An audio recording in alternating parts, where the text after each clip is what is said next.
بسم اللہ الرحمن الرحیم۔ آٹھویں چیز جس سے ایک انسان کلمہ لا الہ الا اللہ کا اقرار کرنے کے بعد بھی دائرہ اسلام سے خارج ہو سکتا ہے، اس کا یہ کلمہ ختم ہو سکتا ہے، وہ ہے موالات الکفار والمشرکین ومعاونتہم علی المسلمین۔ کفار و مشرکین کے ساتھ دوستی رکھنا اور مسلمانوں کے خلاف کفار و مشرکین کی مدد کرنا۔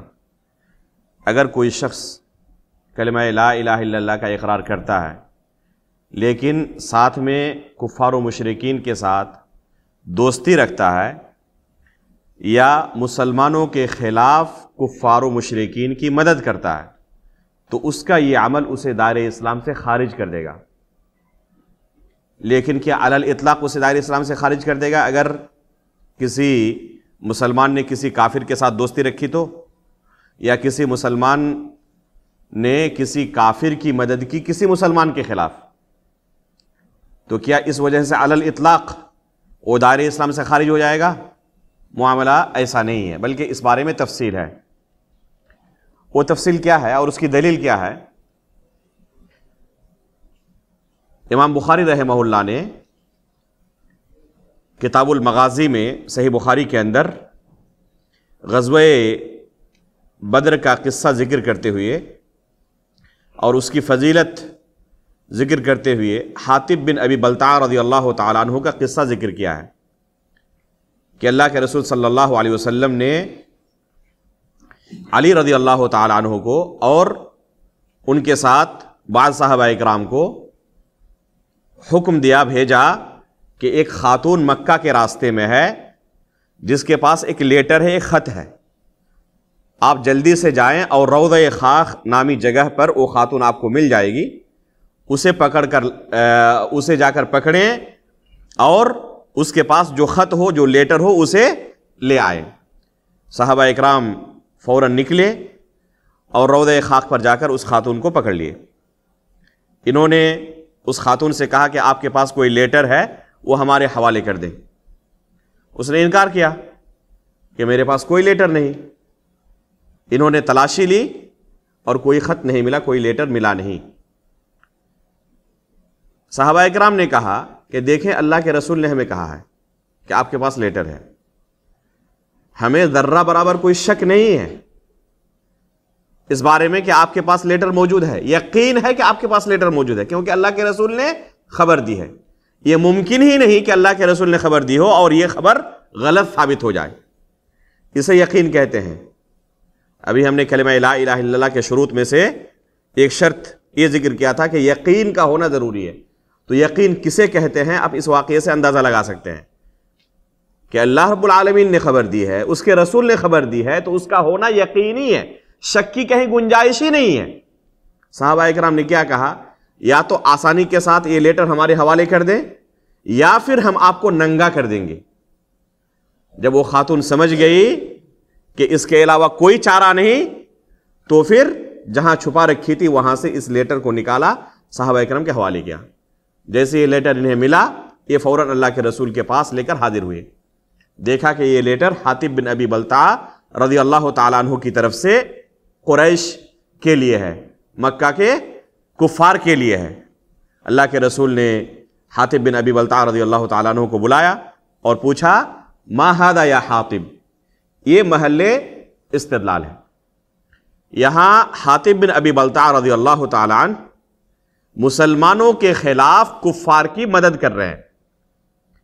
اس لیٹر میں کیا تھا؟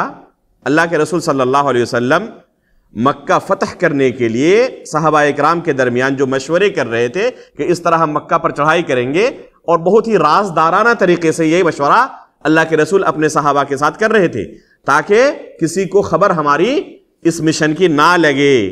لیکن حاطب بن ابی بلتع رضی اللہ تعالیٰ عنہ نے اس مشن کے بارے میں مکہ والوں کو خبر کر دیا کہ اللہ کے رسول اور صحابہ آپ پر اس طرح چڑھائی کرنے والے ہیں۔ جب یہ لیٹر حاطب بن ابی بلتع نے لکھا، اللہ کے رسول کے سامنے وہ پہنچا، تو اللہ کے رسول نے فوراً انہیں کافر نہیں کہا، انہیں مرتد نہیں کہا۔ اگر یہ عمل مجرد مرتد ہونے والا ہوتا، ایک شخص کو دائرہ اسلام سے خارج کرنے والا کہ کسی نے کسی مسلمان کے خلاف کسی کافر کی مدد کی تو دائرہ اسلام سے خارج ہو جائے گا. اگر مطلقاً یہ دائرہ اسلام سے خارج کرنے والا عمل ہوتا تو اللہ کے رسول حاطب بن ابی بلتع سے سوال نہیں کرتے. ما ھذا یا حاطب. اللہ کے رسول کا سوال کرنا اس بات کی دلیل ہے کہ یہ علی الاطلاق دائرہ اسلام سے خارج کرنے والا عمل نہیں ہے. جواب میں کیا کہا حاطب بن ابی بلتع رضی اللہ تعالیٰ عنہ نے کہ اللہ کے رسول میرے معاملے میں جلد بازی نہ کریں. بات صرف اتنی سی ہے کہ میں مکہ میں رہتا تھا, حقیقت میں میں ان کے خاندان میں سے نہیں ہوں, میں قریشی نہیں ہوں, لیکن ان کے درمیان رہتا تھا. میرے جتنے رشتہ دار ہیں, گھر بار سب کچھ میں مکہ میں چھوڑ کر آیا ہوں. اب چڑھائی ہوگی تو باقی دوسرے جو صحابہ اکرام ہیں ان کے رشتہ دار ہیں وہاں پر, یہ سب کے سب قریشی ہیں, ان کے خاندان والے ہیں جو ان کی حفاظت کرنے والے ہیں, ان کے بال بچوں کی حفاظت کرنے والے ہیں, ان کے مال و متاع کی حفاظت کرنے والے ہیں. لیکن میرا اپنا ہے کوئی نہیں وہاں پر جو میرے مال و متاع کی حفاظت کرے, میرے بال بچوں کی حفاظت کرے. تو صرف میں نے یہ چاہا کہ تھوڑی سی مدد کر دی جائے قریش کی, جس مدد کے بدلے وہ میرے مال متاع کی, میرے سامان کی, میرے بچوں کی حفاظت کرے. بس اتنی سی بات ہے. مسلمانوں کے خلاف کفار کی مدد کرنا ہو, دین کے خلاف, اسلام کے خلاف کفر کی مدد کرنا ہو, یہ مقصد میرا نہیں تھا. عمر فاروق رضی اللہ تعالیٰ عنہ وہیں پر موجود ہیں اور ان کی غیرت ایمانی مشہور ہے. فوراً کہتے ہیں اللہ کے رسول آپ اجازت دیں اس منافق کی گردن مار دوں. اللہ کے رسول صلی اللہ علیہ وسلم کیا فرماتے ہیں؟ لعل اللہ اطلع علی اہل بدر فقال اعملوا ما شئتم فقد غفرت لکم. کہ اللہ رب العالمین نے اہل بدر کی طرف مخاطب ہوتے ہوئے کیا کہا کہ آج کے بعد جو مرضی آئے, جو چاہے کرو, میں نے تمہارے تمام گناہوں کو بخش دیا ہے. تو اللہ کے رسول صلی اللہ علیہ وسلم نے حاطب رضی اللہ تعالیٰ عنہ سے سوال کیا. اولاً یہ اس بات کی دلیل ہے کہ مطلقاً یہ عمل دائرہ اسلام سے خارج کرنے والا نہیں, اور دوسرا کہ اگر کسی سے ایسا کوئی گناہ سرزد ہو جائے کہ دنیاوی اغراض و مقاصد کے تحت وہ کسی مسلمان کے خلاف کافر کی مدد کرے, تو یہ ایسا جرم ہے جس کے لیے مغفرت کی ضرورت ہے. یہ جرم ہے, یہ جائز نہیں ہے. اسی وجہ سے اللہ رب العالمین کا حوالہ دیتے ہوئے اللہ کے رسول نے کہا لعل اللہ اطلع علی اہل بدر فقال اعملوا ما شئتم فقد غفرت لکم.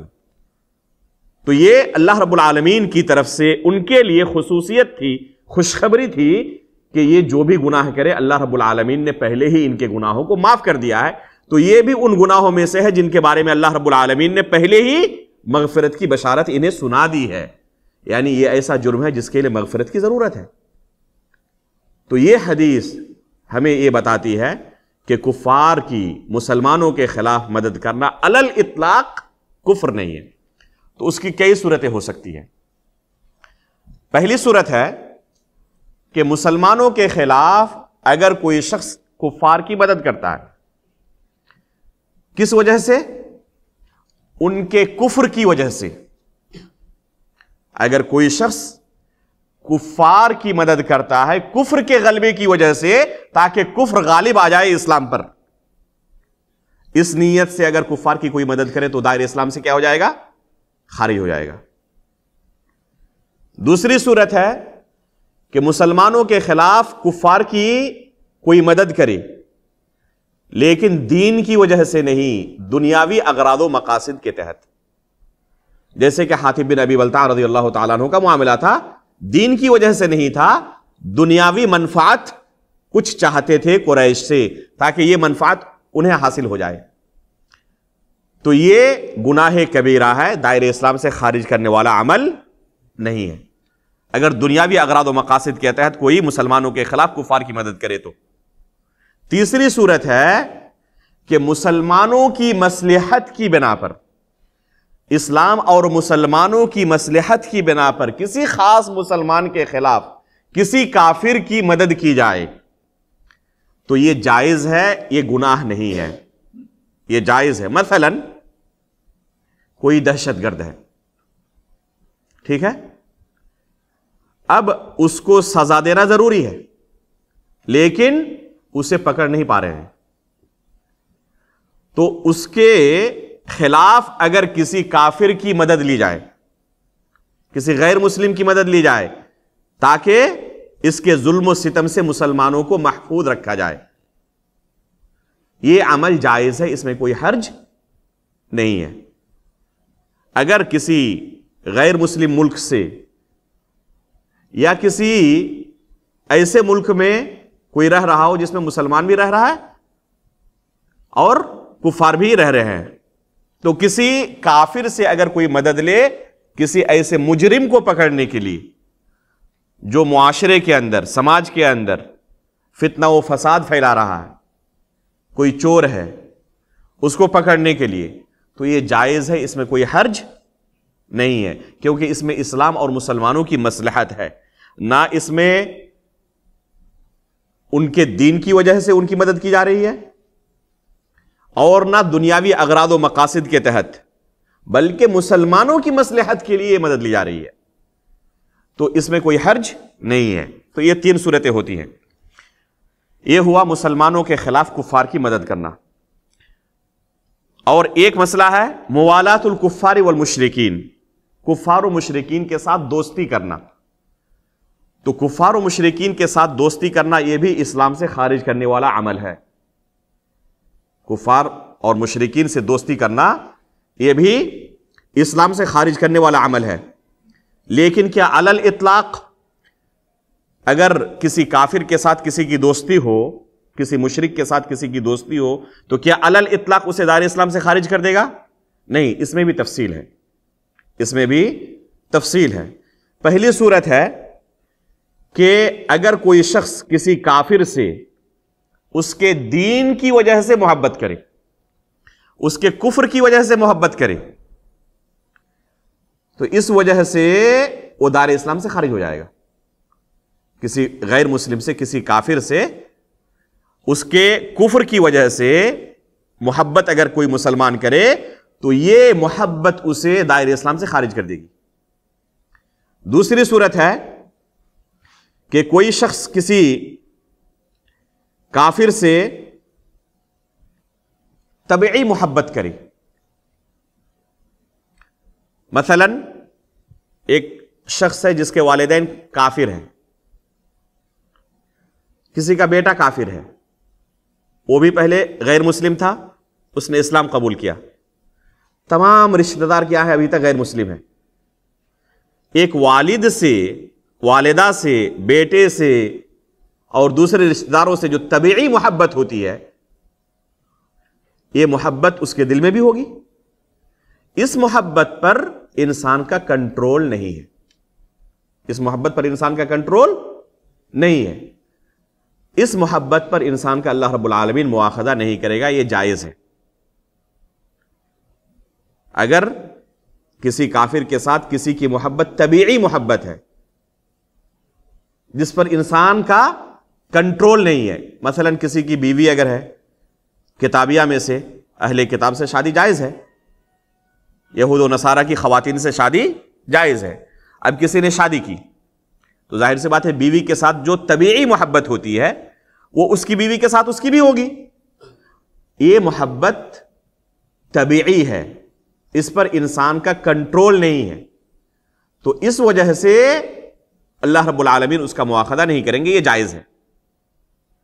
تیسری صورت ہے کسی کافر سے دنیاوی اغراض و مقاصد کے تحت کسبی محبت کرنا، طبیعی محبت نہیں جس پر انسان کا کنٹرول نہ ہو، وہ نہیں، بلکہ اس کے کسی عمل سے متاثر ہو کر، دنیاوی کسی عمل سے، دینی عمل سے اگر ہو تو کافر ہو جائے گا، لیکن اس عمل کا تعلق دین کے ساتھ نہیں ہے، اس عمل کا تعلق دنیا کے ساتھ ہے اور اس کے ساتھ قلبی محبت ہے، تو جس طرح عمل القلب کی وجہ سے انسان کو اگر نیکی والا عمل ہے، تو جیسے کسی مومن سے کسی کی محبت ہو، کسی عالم دین سے محبت ہو، اللہ اور اس کے رسول سے محبت ہو، تو اس بنا پر اسے نیکی ملے گی نہیں ملے گی، یہ دل کا عمل ہے۔ تو اسی طرح اگر کسی کافر سے محبت ہو دنیاوی اغراض و مقاصد کے تحت، اس کی کوئی چیز بہت اچھی لگتی ہے اس لیے اس سے محبت ہے، اس کے فلاں اخلاق بڑے پیارے ہیں، اس وجہ سے اس سے ہمیں محبت ہے. تو یہ کسبی محبت ہے، طبیعی محبت نہیں ہے. اس کسبی محبت پر جو کہ عمل القلب ہے، دل کا عمل ہے، یہ جرم ہے اور یہ حرام ہے، یہ جائز نہیں ہے.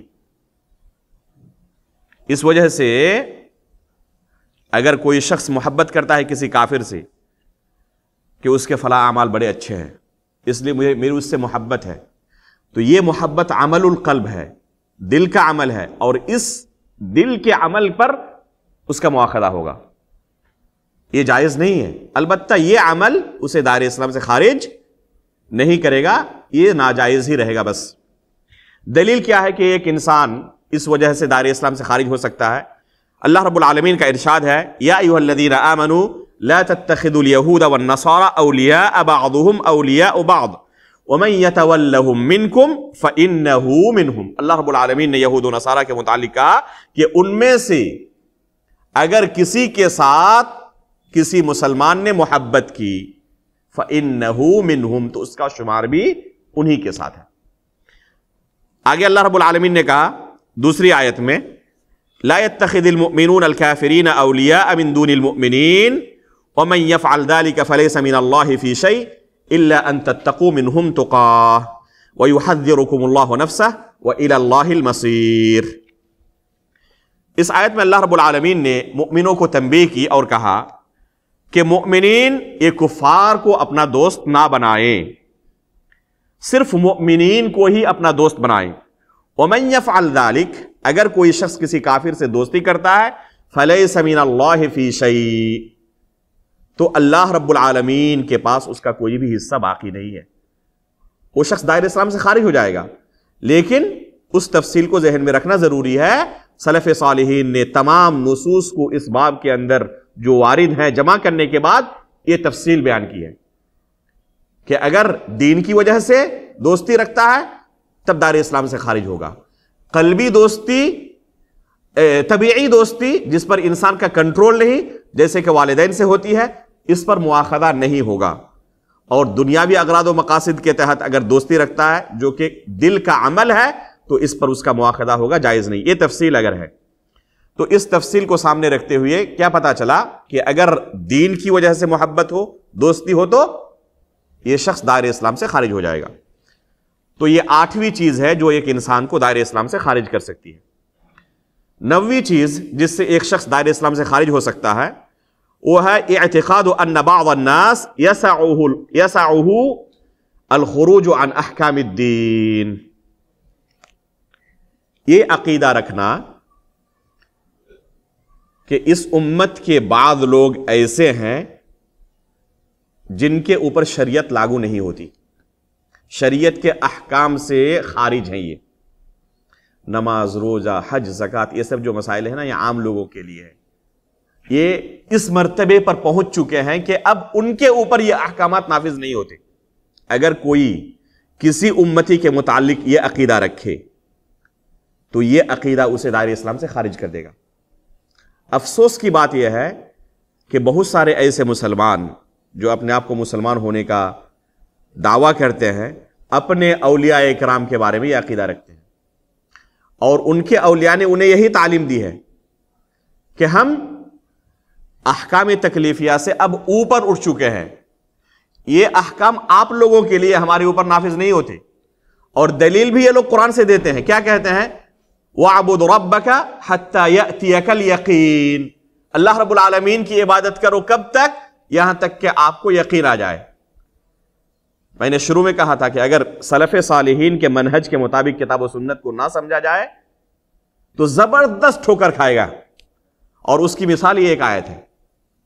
یقین کا ایک ظاہری معنی جو لوگ سمجھتے ہیں، اگر اپنے اس فہم کو اس آیت میں وہ اس فہم کے مطابق اس آیت کو سمجھے تو زبردست ٹھوکر کھائے گا. اس آیت میں لفظ یقین کا یہ معنی ہے ہی نہیں. کیا کہتے ہیں؟ استدلال کیا کرتے ہیں کہ اللہ رب العالمین کی عبادت یقین آنے تک کرنی ہے، اور ہمیں یقین آ چکا ہے، ہم اس مرتبے پر پہنچ چکے ہیں. اور یہ صوفیہ کے یہاں ایک خاص مقام ہے. اس مقام پر پہنچنے کے بعد اب انہیں نماز روزے کی ضرورت نہیں رہتی.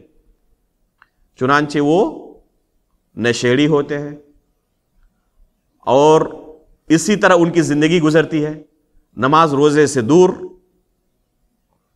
جب ان کو کہا جائے تو کہتے نہیں، اب ہم اس سے کافی اوپر اٹھ چکے ہیں، یہ احکامات آپ لوگوں کے لیے ہیں، ہمارے لیے نہیں ہے۔ اگر کوئی شخص امت محمدیہ میں سے کسی کے لیے عقیدہ رکھتا ہے تو وہ شخص دائرہ اسلام سے خارج ہو جائے گا۔ شیخ الاسلام علامہ ابن تیمیہ رحمہ اللہ فرماتے ہیں، من اعتقد ان احدا من اولیاء اللہ یکون مع محمد صلی اللہ علیہ وسلم کما کان الخضر مع موسیٰ علیہ السلام فإنه يستتاب فإن تاب وإلا ضربت عنقه۔ یہ اسلامی مملکت کے اندر ہوگا، اگر حاکم وقت مسلمان ہو، ان کے پاس فوج ہو، سلطنت ہو، تو اس صورت میں اس کی سزا ہے۔ شیخ الاسلام علامہ ابن تیمیہ رحمہ اللہ مجموع الفتاوی فرماتے ہیں کہ اگر کوئی اولیاء اللہ کے تعلق سے یہ عقیدہ رکھے کہ نبی صلی اللہ علیہ وسلم کے ساتھ، آپ کی شریعت کے ساتھ اس کا تعلق کس طرح ہے، جس طرح خضر علیہ السلام کا موسیٰ علیہ السلام کے ساتھ تھا۔ موسیٰ علیہ السلام کی شریعت پر عمل کرنے کے مکلف وہ نہیں تھے، جس پر موسیٰ علیہ السلام نے ان پر اعتراض بھی کیا، جو کہ سورہ کہف کے اندر تفصیل موجود ہے۔ اگر کوئی امت محمدیہ میں کسی بھی شخص کے تعلق سے عقیدہ رکھے کہ خضر علیہ السلام کا جو معاملہ تھا موسیٰ علیہ السلام کی شریعت کے ساتھ، آج بھی بعض افراد ایسے پائے جاتے ہیں جن کا یہ مقام ہے اللہ کے رسول کی شریعت کے متعلق کہ اس پر عمل نہیں کر سکتے وہ، یا عمل کے مکلف نہیں ہے۔ شیخ الاسلام علامہ ابن تیمیہ رحمہ اللہ فرماتے ہیں فَإِنَّهُ يُسْتَتَابُ، تو اس سے توبہ کرایا جائے گا، اس کو کہا جائے گا کہ اس عقیدے سے توبہ کرو۔ فَإِن تَاب، اگر وہ اس عقیدے سے توبہ کر لیتے ہیں چھوڑ دیا جائے گا، وَإِلَّا ضُرِبَتْ عُنُقُهُ، اگر توبہ نہ کرے اس کی سزا ہے کہ اس کو قتل کر دیا جائے، سرقلم کر دیا جائے، یہ اس کی سزا ہے۔ کیا پتا چلا کہ سلف صالحین کا ایسے لوگوں کے بارے میں جو اس طرح کا عقیدہ رکھتے ہیں کیا منہج ہے؟ ایسے لوگ دائرہ اسلام سے خارج ہو جاتے ہیں اس طرح کا عقیدہ رکھنے کی وجہ سے۔ افسوس کی بات ہے کہ صوفیہ کے ہاں اس طرح کے عقائد پائے جاتے ہیں۔ اللہ رب العالمین نے رسول اللہ صلی اللہ علیہ وسلم کو حکم دیتے ہوئے کہا، قُلْ يَا أَيُّهَا النَّاسِ إِنِّي رَسُولُ اللَّهِ إِلَيْكُمْ جَمِيعًا، کہہ دیں لوگوں کو کہ میں تمام لوگوں کے اوپر رسول بنا کر بھیجا گیا ہوں، تمام لوگوں کی طرف رسول بنا کر بھیجا گیا ہوں، چند لوگوں کی طرف نہیں، یا کچھ ایسے لوگ نہیں جو خارج ہو اس حکم سے، تمام لوگوں کی طرف۔ انی رسول اللہ علیکم جمیعا، یہ اللہ رب العالمین نے رسول اللہ صلی اللہ علیہ وسلم کو خطاب کرتے ہوئے حکم دیا کہ آپ لوگوں کے درمیان اعلان کر دیں کہ تمام لوگ میری اس شریعت کے تابع ہیں، سب کے اوپر اس شریعت کو فالو کرنا، اس شریعت کی اتباع کرنا ضروری ہے۔ اسی طرح رسول اللہ صلی اللہ علیہ وسلم کا ارشاد ہے، والذی نفس محمد بیدہ لا يسمع بی احد من هذه الامة یہودی ولا نصرانی ثم يموت ولم يؤمن بالذی ارسلت به الا كان من اصحاب النار۔ صحیح مسلم کے اندر یہ حدیث موجود ہے۔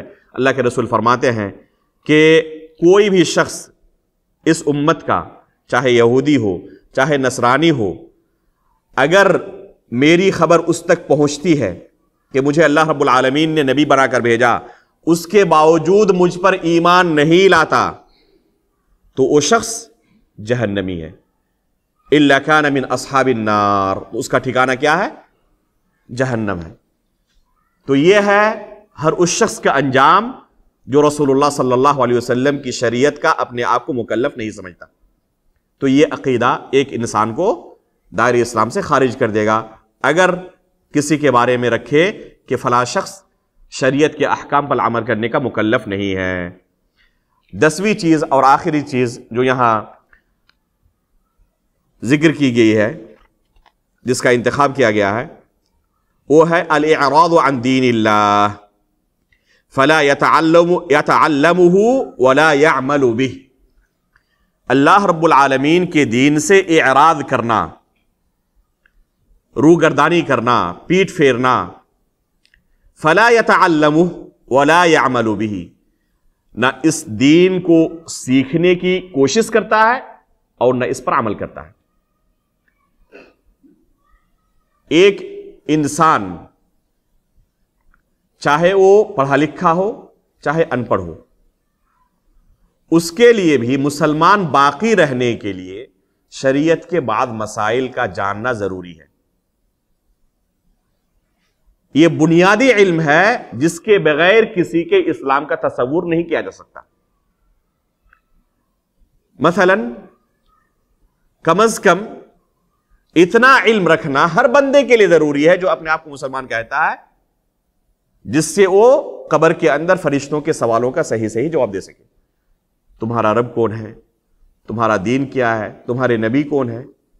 اگر کوئی شخص اپنے آپ کو مسلمان کہتا ہے لیکن اسے رسول اللہ صلی اللہ علیہ وسلم کا نام نہیں پتا ہے، دین کے بارے میں بنیادی چیزوں کا علم نہیں رکھتا، نماز پڑھنے کا طریقہ کیا ہے، ظہر کی نماز کتنی رکعت ہے، وضو کا کیا طریقہ ہے، کن چیزوں سے وضو ٹوٹ جاتا ہے، ماہ رمضان میں روزہ رکھنا ہے، اسے یہ بھی نہیں پتا کہ رمضان مہینہ چل رہا ہے، روزہ کسے کہتے ہیں، حج کسے کہتے ہیں، اس کے ذہن میں کوئی تصور ہی نہیں ہے۔ تو ایسا شخص گرچہ ایک مسلم گھرانے میں پیدا ہوا ہو، والدین نے اس کا نام مسلمانوں جیسا رکھا ہو، لیکن دین کے بارے میں اسے کوئی جانکاری نہیں، اور یہ جانکاری کس وجہ سے نہیں ہے، اعراض کرتا ہے۔ اسے کہا جائے کہ آج مسجد میں درس رکھا گیا ہے دین کے بارے میں سکھانے کے لیے، آپ تشریف لائیں اور دین سیکھیں، کیا کہتا ہے کہ اس طرح کے فالتو کام کے لیے میرے پاس وقت نہیں ہے۔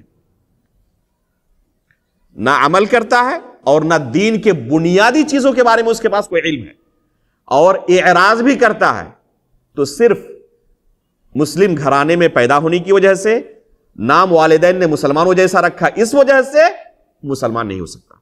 ایسا شخص دائرہ اسلام سے خارج ہو جائے گا، اسلام کے متعلق بنیادی علم نہ رکھنے کی وجہ سے اور اس سے اعراض کرنے کی وجہ سے، نہ اسے سیکھنے کی کوشش کرتا ہے، دعوت دی جائے تو اعراض کرتا ہے، اور نہ اس پر عمل کرتا ہے، تو ایسا شخص دائرہ اسلام سے خارج ہو جائے گا۔ افسوس کی بات کہ آج بے دینی ہمارے معاشرے کے اندر اتنی عام ہو چکی ہے کہ بے شمار علاقوں میں اس طرح کے بے شمار لوگ پائے جاتے ہیں جن کے والدین مسلمان ہیں، جن کا نام بھی مسلمانوں جیسا ہے، لیکن انہیں پوچھے ماہ رمضان چل رہا ہوتا ہے، وہ کھا رہے ہوتے، ان سے کہا جائے کہ آپ کیوں روزے سے نہیں ہیں، تو تعجب سے پوچھتے ہیں کہ روزہ کیا ہوتا ہے، رمضان کیا ہوتا ہے، نہ عید کا پتہ، نہ رمضان کا پتہ، نہ روزے کا پتہ، نہ نماز کا پتہ، نہ حج کا پتہ، نہ زکوٰۃ کا پتہ، ان چیزوں سے واقف نہیں ہے۔ اگر کہا جائے اس سے کہ چلے آپ کو سکھاتے ہیں، ماشاءاللہ آپ ایک مسلمان ہیں، تو کیا کہتا ہے کہ اس طرح کے کاموں کے لیے میرے پاس فالتو ٹائم نہیں ہے، بہت زیادہ مشغول ہوں، میرے پاس اور بھی بہت سے ضروری کام ہیں، اعراض بھی ہے۔ تو صرف مسلمان گھرانے میں پیدا ہونے کی وجہ سے، مسلمانوں جیسا نام ہونے کی وجہ سے وہ شخص مسلمان نہیں ہو جائے گا، ایسا شخص دائرہ اسلام سے خارج ہے۔ اس کی دلیل کیا ہے؟ اللہ رب العالمین کا ارشاد ہے، قل اطیعوا اللہ والرسول فإن تولوا فإن اللہ لا يحب الكافرین۔ فإن تولوا، اللہ رب العالمین نے کیا کہا کہ اگر وہ اعراض کریں، پیٹ پھیر کر بھاگ جائیں، تو اللہ رب العالمین کافروں کو پسند نہیں کرتا۔ تو اللہ رب العالمین نے ان لوگوں پر کفر کا حکم لگایا ہے کہ کافر ہے یہ۔ آگے اللہ رب العالمین نے منافقین کے بارے میں کیا کہا؟ وَإِذَا قِيلَ لَهُمْ تَعَالَوْا إِلَى اللَّهِ إِلَى مَا أَنزَلَ اللَّهُ وَإِلَى الرَّسُولِ رَأَيْتَ الْمُنَافِقِينَ يَصُدُّونَ عَنْكَ صُدُودًا، کہ اگر ان سے کہا جائے کہ اللہ اور اس کے رسول کی طرف پلٹ آؤ، چلو اللہ اور اس کے رسول کی تعلیمات حاصل کرو، شریعت کے بارے میں کچھ سیکھو، رَأَيْتَ الْمُنَافِقِينَ يَصُدُّونَ عَنْكَ صُدُودًا، تو آپ دیکھیں گے ان منافقین کو کہ وہ پیٹ پھیر کر بھاگ رہے ہیں، وہ آئیں گے نہیں سیکھنے کے لیے، اعراض کریں گے۔ اس کے بعد کہا گیا ہے فَهَذِهِ أَهَمُّ نَوَاقِضِ كَلِمَةِ التَّوْحِيدِ، کلمہ لا الہ الا اللہ کے یہ چند اہم نواقض تھے، یعنی ان عقائد کی بنا پر، ان اعمال کی بنا پر ایک انسان دائرہ اسلام سے خارج ہو سکتا ہے۔ وَالْحُكْمُ بِالتَّكْفِيرِ عَلَى مَنْ أَتَى بِشَيْءٍ مِّنْهَا حُكْمٌ عَامٌ، یہ آخر میں جو 2 سطر میں، تقریباً 1.5 سطر میں قاعدہ بیان کیا گیا ہے، یہ نہایت ہی اہم ہے۔ ان نواقض کا تذکرہ ہونے کے بعد اس قاعدے کو ہمیشہ ذہن میں رکھنا ضروری ہے کہ یہ جو نواقض آپ کے سامنے بیان کیے گئے، الحکم بالتکفیر علی من اتی بشیء منہا حکم عام، کسی انسان کے پاس جو کلمہ لا الہ الا اللہ کا اقرار کرتا ہے، اپنے آپ کو مسلمان ہونے کا دعویٰ کرتا ہے، اگر ان کفریہ اعمال یا عقائد میں سے اس کے پاس کوئی کفریہ عقیدہ یا عمل پایا جائے تو اس کے اوپر کفر کا حکم لگانا عام حکم ہوگا. یعنی عام طور پر ہم کہیں گے کہ جو اس طرح کا عقیدہ رکھے وہ کافر، جو کسی کافر سے اس کے دین کی وجہ سے محبت کرے وہ کافر، جو اللہ کے علاوہ کسی دوسرے کے لیے کوئی عبادت کرے وہ کافر، جو کسی ولی کا وسیلہ پکڑے وہ کافر، جو جادو کرے وہ کافر. تو یہ عام حکم ہوگا. لا يجوز تنزیلہ علی معین، کسی معین شخص پر یہ عام حکم نافذ کرنا جائز نہیں ہے، الا عند توفر الشروط وانتفاء الموانع وقیام الحجت علیہ. یہ تین اہم قیود ہیں کہ جتنے شروط ہیں کسی شخص کو کافر قرار دینے کے، یہ تمام شروط پائے جائیں تب اسے معین طور پر کافر کہا جا سکتا ہے. ہمارا منہج ان لوگوں کا منہج نہیں جو کہتے ہیں کہ کبھی بھی ہم اس کو کافر نہیں کہہ سکتے، چاہے وہ خود علی الاطلاق علی الاعلان اسلام کو گالی دے، اللہ کو گالی دے، لیکن کہتے ہیں کہ نہیں ہم کسی کو کافر نہیں کہہ سکتے. تو یہ ہمارا منہج نہیں ہے. بالتعیین بھی کسی کی تکفیر ممکن ہے، لیکن کب؟ جب شروط پائے جائیں. وانتفاء الموانع، اور کوئی چیز رکاوٹ نہ ہو. درس کے شروع میں جب نواقض کا بیان شروع ہوا تھا اس وقت چند حدیثیں آپ کے سامنے پیش کی گئیں، ان میں موانع کا تذکرہ ہے کہ ہو سکتا ہے کوئی رکاوٹ ہو، اس وجہ سے ہم اس پر کفر کا حکم نہیں لگا سکتے. تو اس کے پاس کوئی رکاوٹ بھی نہ ہو. وقیام الحجت علیہ، اور اس پر حجت قائم ہو چکی ہو. اور یہ حجت قائم کون کریں گے؟ اہل علم کریں گے. عام لوگوں کے لیے، طلبہ علم کے لیے یہ کام نہیں ہے کہ کسی کے اوپر بھی اس طرح حکم لگاتے پھریں کہ یہ کافر ہے، کافر ہے، کافر ہے.